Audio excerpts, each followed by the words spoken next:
ओम श्री वेद पुरुषाय नमः।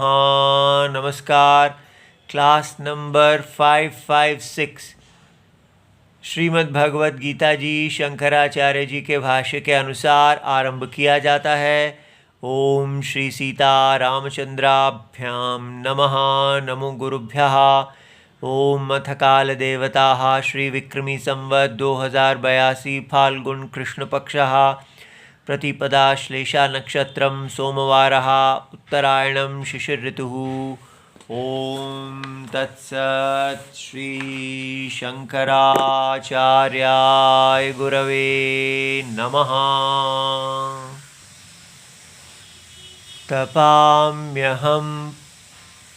तपाम्यहमहं वर्षं निगृह्णाम्युत्सृजामि च अमृतं चैव मृत्युश्च सदसच्चाहमर्जुन। अध्याय नंबर 9 और श्लोक नंबर 19। पुस्तक है Gita press Gorakhpur, book number 10, Shankaracharya ji के भाष्य वाली भगवद गीता जी। अच्छा जी, तो हमारी भगवान हमें बता रहे हैं कि जो लोग भगवान को जगत का सत्य रूप से देखते हैं तो उनको एकत्व और अनेकत्व और बहुधा तीनों प्रकार से देखने में कोई विरोध नहीं होता। वो भगवान को कहते हैं भगवान एक हैं, फिर कहते हैं भगवान पृथक हैं, अनेक देवताओं के रूप में अनुग्रह करने वाले हैं, और फिर कहते हैं कि ये सारी सृष्टि की हर नाम रूप भगवान से व्याप्त है। इस प्रकार ऐसा तो ये बड़ा विचित्र है। उसी को ही भगवान समझाने की बात कर रहे हैं कि कैसे एकत्व, पृथक्त्व और नानात्वम, बहुधा, तीनों में कोई विरोध नहीं है। तो यही मूल हमारा शास्त्र की कहानी है। कैसे सत्यम अज्ञान अवस्था में, जब भी हम सत्य को नहीं जानते हैं, उसको बोलते हैं अज्ञान अवस्था। सत्य को नहीं जानने पर हमारे नहीं जानने का प्रत्यय सत्य के अंदर एक बीज पैदा कर देता है, और उस बीज में से विपरीत ज्ञान उत्पन्न हो जाता है। तो वो जो बीज है वो ऐसा लगता है जैसे नाम रूप सत्य के अंदर थे और उसमें से व्यक्त हो गए। ये समझना है सृष्टि क्या है, नाम रूपों का अव्यक्त और व्यक्त अवस्था। आप केवल नाम रूप क्यों कहते हैं? नाम रूप इसलिए जैसे रस्सी में सांप, अब उस सांप को आप क्या कहेंगे? आप कहते हैं सांप नाम है और सांप रूप भी है, ठीक है। पेन, पेन नाम है, पेन पेन वस्तु भी है। तो इसलिए शब्द अर्थ, नाम रूप माने शब्द अर्थ। तो ये सारी सृष्टि शब्द और अर्थ रूप है। तो ये शब्द अर्थ, वर्ड एंड मीनिंग, शब्द अर्थ व्यक्त हो जाते हैं, शब्द अर्थ अव्यक्त हो जाते हैं। ये शब्द अर्थ बीज अवस्था को प्राप्त हो जाते हैं और फिर अंकुर अवस्था को प्राप्त होते हैं। ऐसा हम देखते हैं। जागृत शब्द अर्थों की व्यक्त अवस्था है और स्वप्न शब्द अर्थों की सूक्ष्म अवस्था है। और सुषुप्ति शब्द अर्थों की अव्यक्त अवस्था है, बीज अवस्था है। इस प्रकार सारी सृष्टि केवल शब्द अर्थों का व्यक्त और अव्यक्त होना है। अब समझना है कि ये शब्द अर्थ है क्या। तो यहाँ समझाया जाता है कि ये शब्द अर्थ जो व्यक्त और अव्यक्त होते हैं, ये वास्तव में सत्य का अग्रहण, माने सत्य का इग्नोरेंस जो है वो आपको लगता है जैसे शब्द और अर्थ की अव्यक्त अवस्था, बीज अवस्था, और उसी सत्य का विपरीत ग्रहणम, मिस्टेक, वो हमें लगता है शब्द और अर्थ की व्यक्त अवस्था। तो जिसको हम शब्द अर्थ की व्यक्त और अव्यक्त अवस्था कहते हैं, वो वास्तव में परम सत्य की अग्रहण और अन्यथा ग्रहण, इग्नोरेंस और मिस्टेक है। इस प्रकार देखने से हम समझ जाते हैं कि हमको इन नाम रूपों, शब्द और अर्थों को सफाई करने की कोई आवश्यकता नहीं है। जो इनको अग्रहण और अन्यथा ग्रहण में पहचान लेता है, तो वो कहता है ये तो केवल अन्यथा ग्रहण है। जैसे आप सांप को साफ नहीं करते रस्सी के ऊपर से, ना ही उस सांप को डंडा लगा के मारते हैं, ना ही कहते हैं कि ये बस गायब हो जाए, कुछ नहीं, केवल जान लेते हैं कि रस्सी में दिखने वाला सांप वास्तव में मिस्टेक है, अर्थात वो विपरीत ग्रहणम है। और जब वो नहीं भी दिखता तो वो अवस्था उसका अग्रहणम है। तो अग्रहणम और अन्यथा ग्रहणम, इस प्रकार जान लेने पर वो सर्प की बाधा हो जाती है। तब चाहे सर्प दिखता भी रहे, हम कहते हैं ये तो विपरीत ग्रहणम है, ठीक है। और ये बीज अवस्था में हो या अंकुर अवस्था में हो, ये तो विपरीत ग्रहणम है। तो अग्रहणम और विपरीत ग्रहणम दोनों ही ज्ञानम में बाधा हो जाते हैं। इसको कहते हैं सर्प से मुक्ति, मोक्ष। इसी प्रकार ये शास्त्रम हमको इस पूरा जो सृष्टि है, जिसमें हम बार बार जन्म और मृत्यु को प्राप्त हो रहे हैं, इससे हमें मोक्ष दिलाता है। तो हमें मोक्ष कैसे दिलाया जाता है? हमें मोक्ष दिलाने के लिए हमें वस्तु का ज्ञान, अपने ही स्वरूप का ज्ञान दिया जाता है कि आप अपने बारे में अग्रहण और अन्यथा ग्रहण को दूर कर दीजिए। बस विद्या केवल अग्रहण और अन्यथा ग्रहण, अग्रहण माने इग्नोरेंस ऑफ फैक्ट और अन्यथा ग्रहण माने अन्यथा ग्रहण या विपरीत ग्रहण, एक ही चीज है। अन्यथा न यथा, विपरीत उल्टा। तो अग्रहणम और विपरीत ग्रहणम, इग्नोरेंस ऑफ फैक्ट और मिस्टेक ऑफ फैक्ट, ये दोनों को ही दूर करना है बस। तो इनको कैसे दूर किया जाए? तो कहा जाता है ये दुनिया जो आप देख रहे हैं, क्या भगवान कहते हैं तपाम्यहम, तपामी अहम। अब तपामी अहम आदित्यो भूत्वा, शंकराचार्य जी ने ये आदित्यो भूत्वा डाल दिया ताकि हमें समझ में आ जाए कि यहाँ सूर्य नारायण की बात हो रही है कि सूर्य नारायण क्या करते हैं, इस पृथ्वी को तपाते हैं अपनी गर्मी से।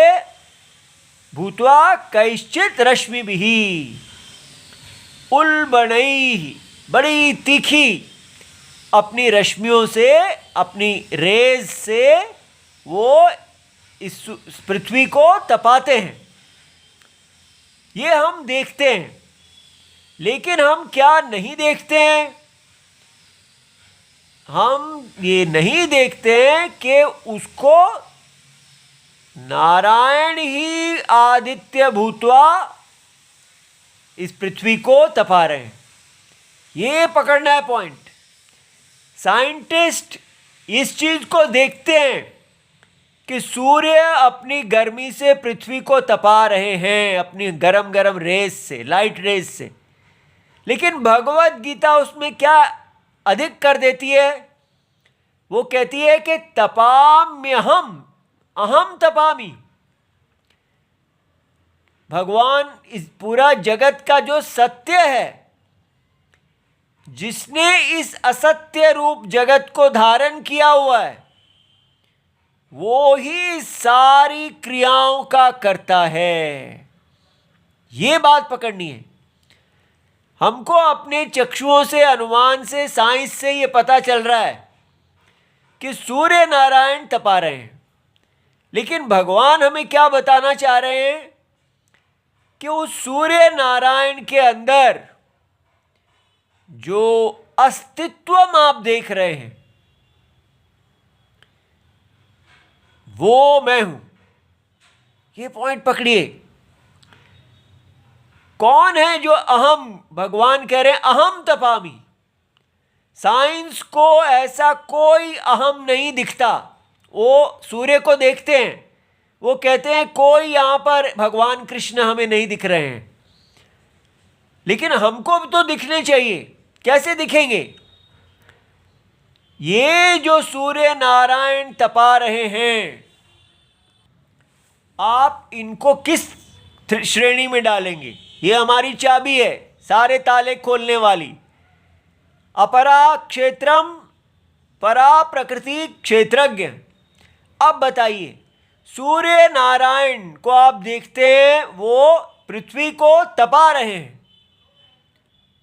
तो सूर्य नारायण पृथ्वी को तपा रहे हैं, क्या वो क्षेत्रम है या क्षेत्रज्ञ है? तो क्षेत्रम क्या होता है? जो व्यक्त और अव्यक्त होता है। तो सूर्य नारायण की पृथ्वी को तपाने की जो क्रिया है, वो हम देखते हैं, वो क्रिया व्यक्त और अव्यक्त होती है। वो नाम और रूप है, शब्द और अर्थ रूप है। लेकिन उसको धारण करने वाले क्षेत्रज्ञ हैं। ये पॉइंट पकड़ना है। कौन है जिसके कारण इस क्रिया को अस्तित्व मिला हुआ है? तो वो क्षेत्रज्ञ है। अरे वो तो मैं हूं, क्षेत्रज्ञ तो मैं हूं। मैं अर्थात इस आंखों के द्वारा सूर्य को जो देख रहा है, क्या मैं इस सारे सूर्य नारायण का सत्य हूं? इतने सारे लोग देख रहे हैं, इतने सारे सत्य होंगे? नहीं, ध्यान देना है। आंखों के पीछे जो क्षेत्रज्ञ हैं, वो इतने सारे नहीं हैं। सारी आंखों में एक ही क्षेत्रज्ञ है। ठीक है? अहम क्षेत्रज्ञ सर्व क्षेत्रेषु। तो भगवान, कैसे आप ऐसा कह सकते हैं?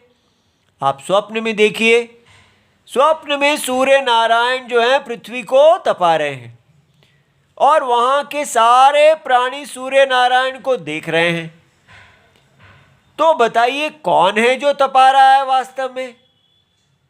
तो सारे स्वप्न का सत्य, जो हर प्राणी का क्षेत्रज्ञ है, हर प्राणी के अंदर चेतना अस्तित्व रूप से वास करने वाला है, वो ही वास्तव में सूर्य नारायण भूत्वा, सूर्य नारायण होके स्वप्न की पृथ्वी को तपा रहे हैं।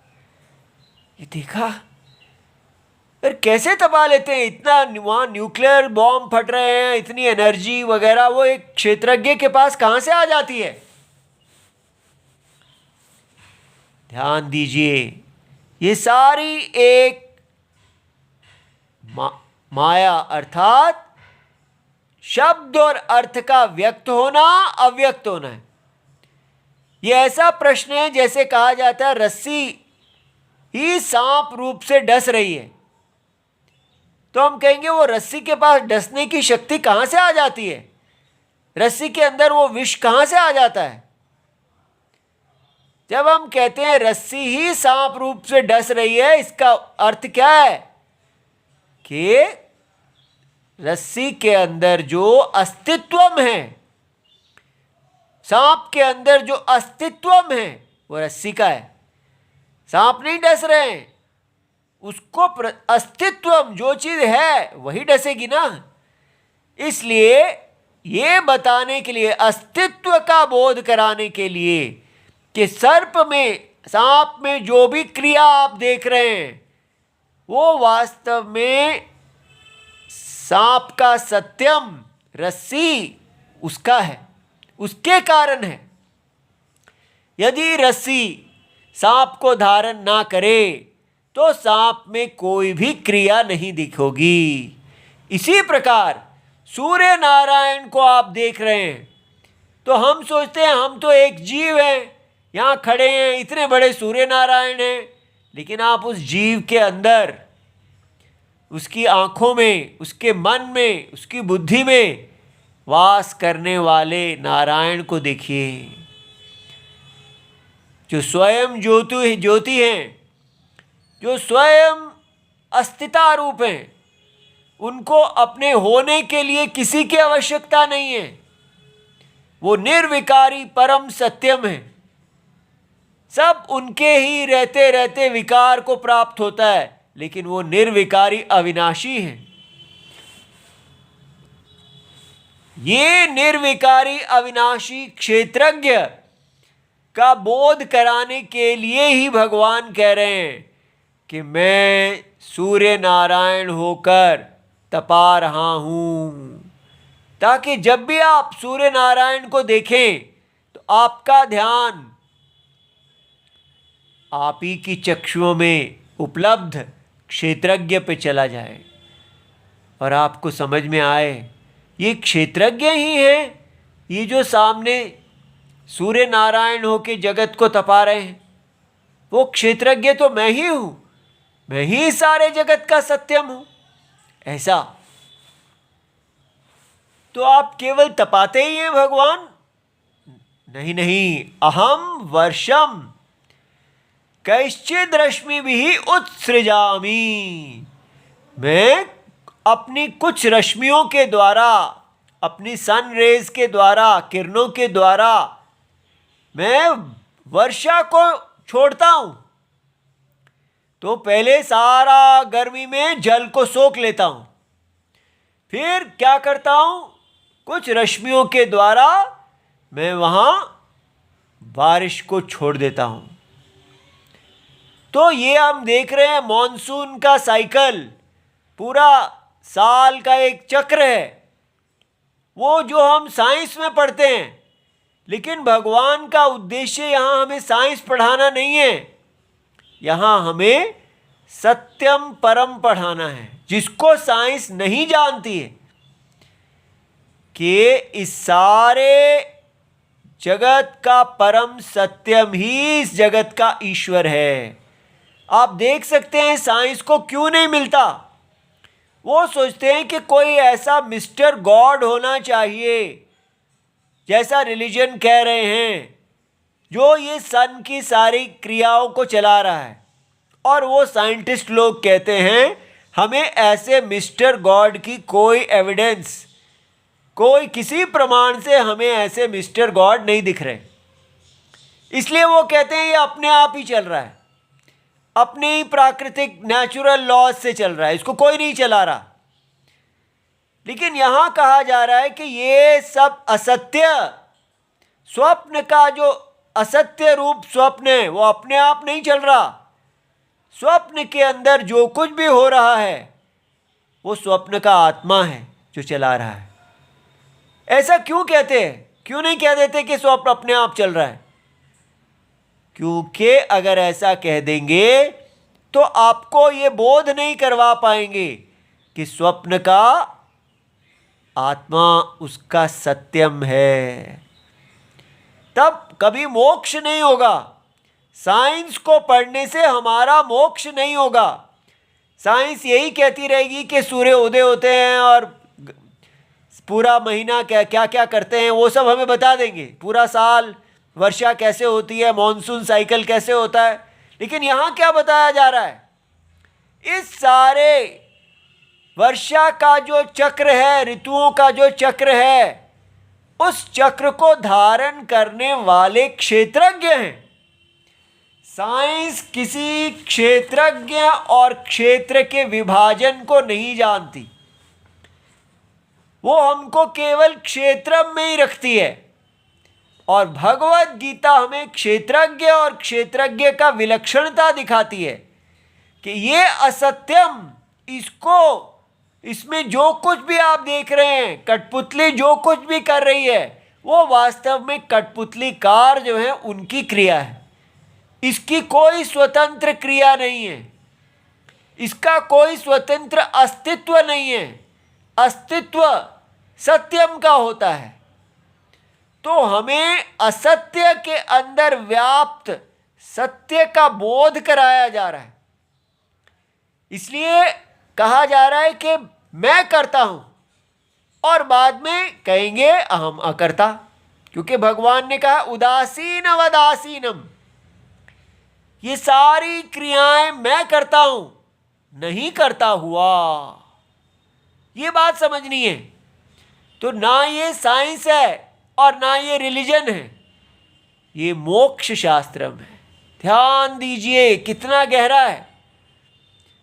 स्वप्न के अंदर होती हुई सारी क्रियाएं का बोध कराने के लिए, मोक्ष के लिए कहा जाता है कि आप उसको देखिए जिसको आप नहीं देख रहे।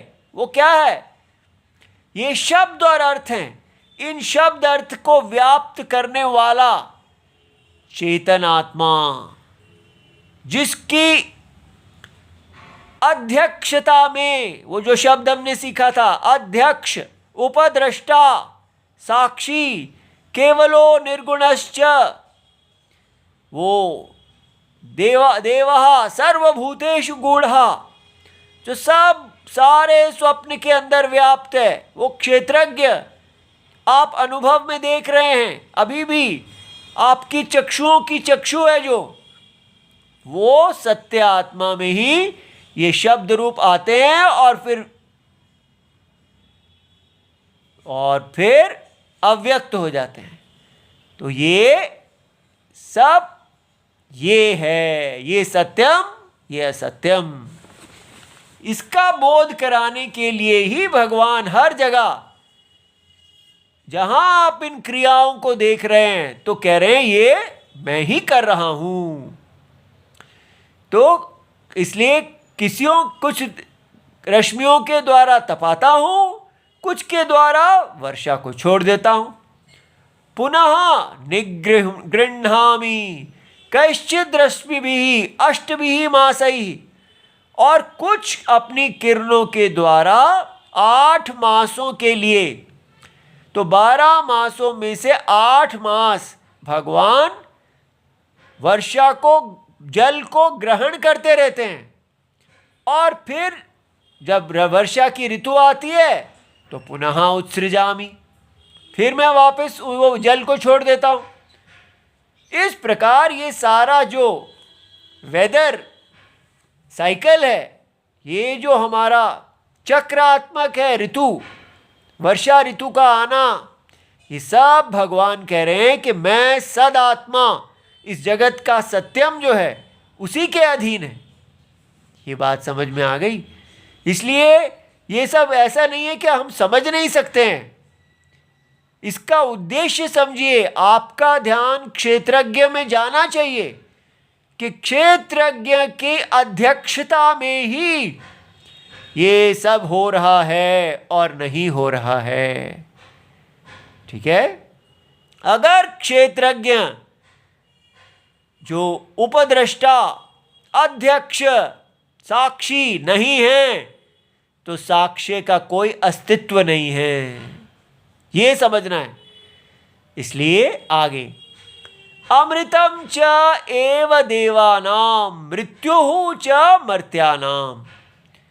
तो देवता जो है उनका आपेक्षिक अमृतत्वम होता है, वो दीर्घ काल तक सूक्ष्म शरीर बना रहता है, इसलिए वो दीर्घ काल तक उनमें, वहाँ देवताओं में कोई मृत्यु नहीं होती। हम अपने सूक्ष्म शरीर को देख सकते हैं, उसमें कोई विकार नहीं आता, इंद्रियों में कोई विकार नहीं है, वो वैसा ही रहती है जैसे हैं। स्थूल शरीर टूटता फूटता है, इसलिए देवताओं को अमृत कहते हैं। वो बूढ़े नहीं होते हैं, वृद्ध व्याधि नहीं आती है वहाँ पर, वो नित्य युवा बने रहते हैं। और फिर उनका जब काल पूरा हो जाता है तो वो शरीर छोड़ देते हैं। लेकिन इस प्रकार जैसे मृत्यु लोक में सदा मृत्यु बनी रहती है और मृत्यु शरीर को खाती रहती है, वैसा देव शरीर सूक्ष्म शरीर में नहीं होता है। इसलिए अपेक्षा में, इसकी मर्त्य लोक की अपेक्षा में इसको अमृतम कहते हैं, अमृतम। तो लेकिन भगवान कहते हैं ये देवताओं में जो अमृतत्वम है और मर्त्यों में, हम में जो मृत्यु है, इसका अस्तित्व मैं हूं। देखिए, अगर क्षेत्रज्ञ नहीं है तो क्या देवताओं का अमृतत्व और मर्त्यों का मृत्यु है? ठीक है, कैसे अस्तित्व का बोध कराया जा रहा है। ये नाम रूप हैं, इन नाम रूपों को किसने धारण किया हुआ है? जिस सत्य ने धारण किया हुआ है उसका बोध कराया जा रहा है। उसका बोध होने पर मोक्ष होता है, असंगता आती है। इस सारे से व्यक्ति, आत्मा असंग है, जो इस असंग आत्मा में प्रतिष्ठित हो जाता है वो मोह से मुक्त हो जाता है, केवल धर्म मूर्ति होके आज्ञा पालन करके मोक्ष को प्राप्त करता है। सद, और फिर भगवान ने कहा केवल मृत्यु ही नहीं, मैं तो सद और असत हूं। सद असत च अहम अर्जुन। तो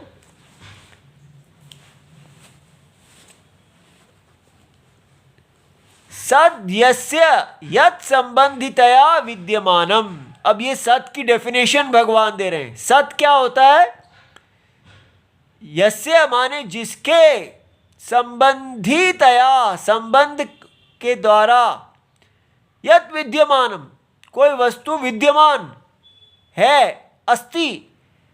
तो जैसे आप सर्प को कहते हैं सर्प अस्ति है, लेकिन किसके संबंध के कारण? जिसके संबंध के कारण सर्प में अस्तित्व दिखती है वो सद वस्तु है। ये बात समझ में आ गई? तो इसलिए कहीं हर जगह दो बुद्धियां होती हैं। हम कहते हैं पेन अस्ति, पेन तो विकारी है लेकिन अस्तित्वम निर्विकारी है।